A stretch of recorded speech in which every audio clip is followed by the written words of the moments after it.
Друже, друже, хуюже. Всем привет, меня зовут Серж, и я живу в странах Юго-Восточной Азии. Я долго жил на Филиппинах и даже решил пустить там корни.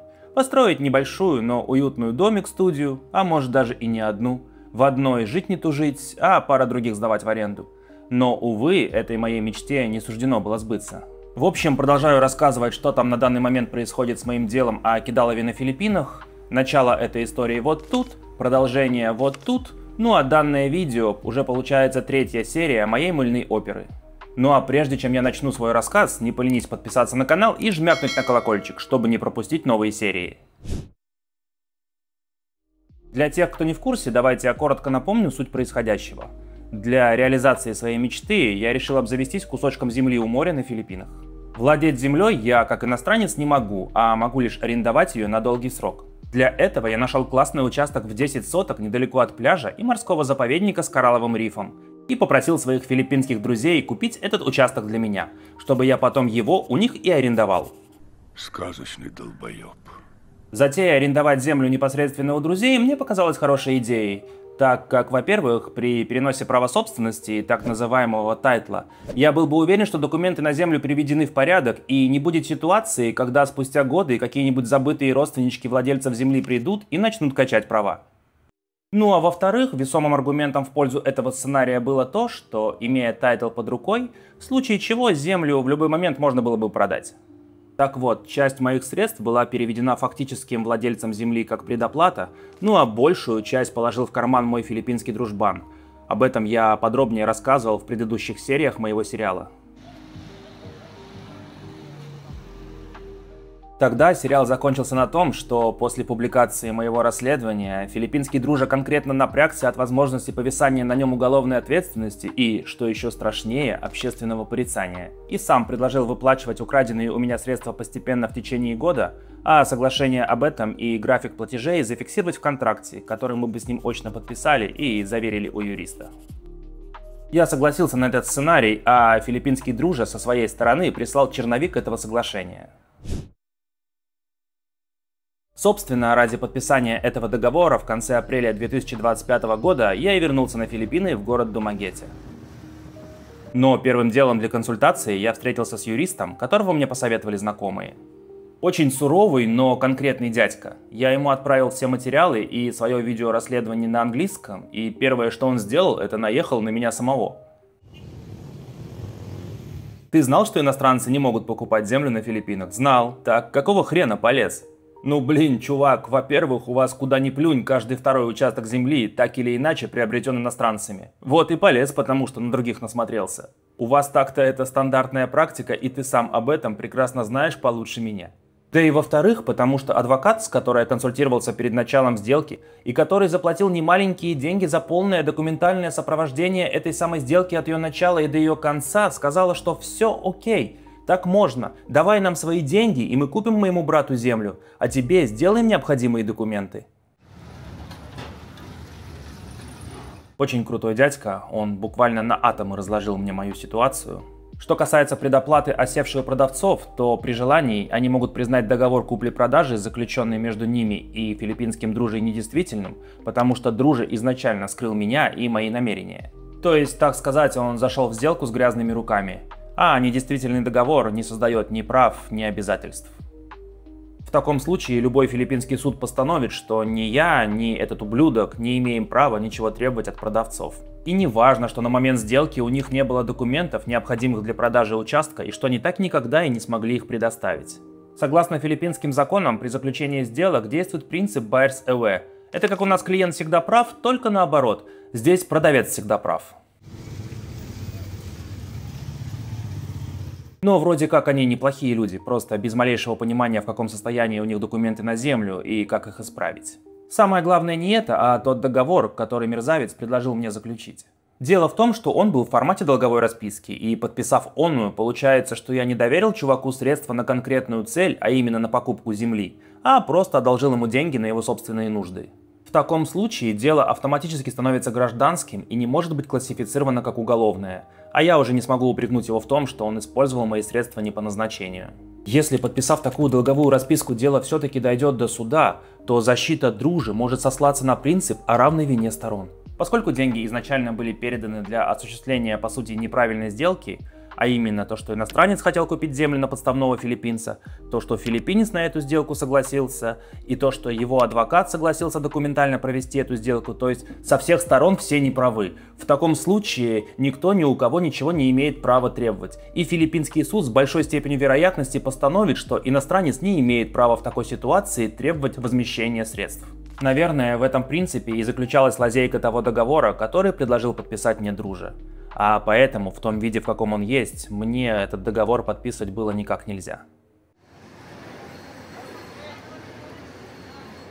Совсем другое дело, как объяснил мне мой суровый юрист, если этот кейс будет классифицирован как уголовное дело о мошенничестве, так называемая эстафа, и оснований для этого вполне достаточно. Он изначально обманул меня со стоимостью контракта.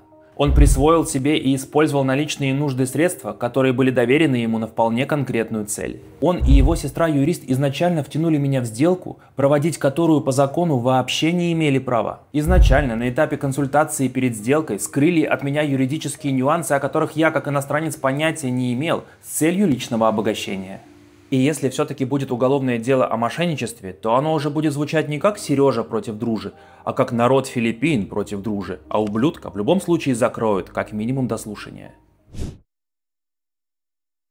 Именно поэтому мой юрист переписал договор, по сути не оставив от первоначального варианта ничего, кроме графика платежей. У него получился очень жесткий контракт, в котором были перечислены все нюансы дела, и подписав который, Дружа бы официально признался в мошенничестве. Осталось только заставить Дружу подписать этот контракт. И я предложил ему такой вариант. Смотри, либо мы сейчас при свидетелях подписываем и заверяем в офисе моего юриста вот этот договор, без каких-либо правок с твоей стороны. Либо, раз я уже вернулся на Филиппины, то я завтра же пойду в полицию, в суд, в барангай, к блогерам, в консульство, на телевидение, да хоть к самому президенту Маркусу, если это понадобится. Но неожиданно для меня, без каких-либо вопросов и правок, он согласился подписать мой договор. Очередная уловка, чтобы выиграть еще времени, или они честно решили погасить свой долг, поступив по совести? В последнем, впрочем, я сильно сомневался. Моим условием было, что договор также подпишут и свидетели, один с моей стороны и один с его стороны. И обязательно, чтобы с его стороны свидетелем был кто-то из его родителей. Со своей стороны я попросил засвидетельствовать договор одну знакомую филиппинскую бабулю, у которой раньше снимал жилье и с которой остался в хороших отношениях. В назначенный день мы все вместе собрались в офисе у моего юриста. Я со своей бабулей, юрист и его помощник, и, собственно, Дружа со своей мамой. А чтобы вы понимали, мама — это что-то типа Дона Корлеоне этого семейства. Она там всем рулит и всем ведает. Поэтому то, что она в курсе дел и сама подпишет этот договор как свидетель, было для меня хорошим знаком. Эх, видели бы вы ее взгляд на мне. Тяжелый, злобный, полный ненависти. Но, тем не менее, они все подписали. Теперь их долг передо мной официально зафиксирован на бумаге, и в случае судебных разбирательств уже не придется собирать доказательства и что-то кому-то доказывать. В этой бумаге он уже во всем признался. Вечером того же дня мне на счет капнула 100 песо. От Дружи торжественно отчитался, что в знак своих добрых намерений он досрочно гасит первый платеж по контракту. Общий статус возвращенных средств сдвинулся еще почти на 7%. Вы знаете, в тот момент это выглядело как маленькая победа. Ситуация явно стала получше, чем была до этого. И долг крепко зафиксирован на бумаге, и первый платеж уже поступил. Но радоваться, как вы понимаете, пришлось недолго. Уже на следующий день я узнал, что Дружа собрал чемоданы и из Думагети переехал в столицу Филиппин Манилу. По официальной версии, семья нашла ему там высокооплачиваемую работу, из которой он и должен будет погашать долг. Но я думаю, они просто отправили его подальше от Думагети, чтобы спрятать на тот случай, если я вдруг начну поднимать шум. Еще чуть позже я выяснил, что та 100 песо, капнувшая мне накануне, поступила не от мерзавца или его семьи, а это всего лишь навсего продавцы земли продолжили возвращать предоплату, а Дружа с гордым видом перенаправил ее мне. В Думагете я тогда провел месяц, а потом поехал путешествовать по острову Минданао. Об этом на канале есть ролик, можете глянуть по всплывашке. Тем временем подошел срок следующего платежа по контракту. Предсказуемо Дружа позвонил мне и стал плакаться, что не успевает сделать перевод, потому что задержали зарплату, заболел буйвол, а метан, попав в теплые слои атмосферы, преломил свет с Венеры. В общем, стандартное филиппинское балабольство, которым я уже вот так наелся. Он клятвенно пообещал, что текущий платеж по контракту закроет через неделю. Через неделю с не меньшим количеством тупорылых оправданий пообещал, что уже через месяц закроет сразу 2 платежа. Ну, в общем, все. По вполне ожидаемому сценарию посыпался наш контрактик, а я лишь успевал раз в месяц прикручивать к общей сумме долга те штрафы, которые предусмотрены договором за просрочку каждого платежа. Где-то в июле, без привязки к конкретным срокам и графику платежей, мне на счет капнуло еще 100 песо. Соотношение потерянных средств к возвращенным изменилось еще примерно на 7%. Это по-прежнему продавцы участка по чуть-чуть возвращают предоплату. Как я уже сказал ранее, они неплохие люди, просто с ужасными документами на землю и без малейшего понимания в тех бюрократических процессах, о которых заранее должна была узнать и рассказать мне юрист, который за это заплатили и которая по злому умыслу либо по некомпетентности этого не сделала. В итоге на данный момент продавцы земли вернули 62% той предоплаты, которую они должны вернуть. Ну, наверное, рано или поздно рассчитаются. Дружа же стабильно продолжает рассчитываться завтраками и дырками от бублика, несмотря на то, что связан контрактными обязательствами.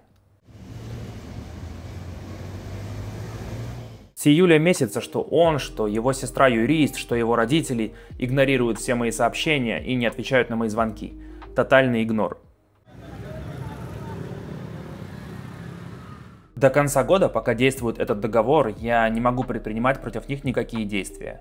Могу лишь согласно условиям договора к общей сумме долга прикручивать штрафы за каждую просрочку платежа. Они же на все эти договора клали большой болт. Я смотрю, они даже и не стараются. В отпуск по заграницам ездят. Да и в целом там семейка вполне заряженная, а не какие-нибудь простые филиппинские рыбаки или фермеры. У них и своей земли полно, и тачки, и кондо имеется. В общем, возможности есть. Выиграв этим контрактом время, они, должно быть, рассчитывают, что я махну на все рукой, сдамся и поеду жить свою никчемную жизнь в какую-нибудь другую азиатскую страну. А что я со всем этим буду делать дальше? Ну, как только срок договора истечет, и они вполне очевидно не выполнят по нему свои обязательства, поеду обратно в Думагете на Филиппины и использую договор как признание дружбы в мошенничестве. Буду открывать против него уголовное дело. Других вариантов я просто не вижу.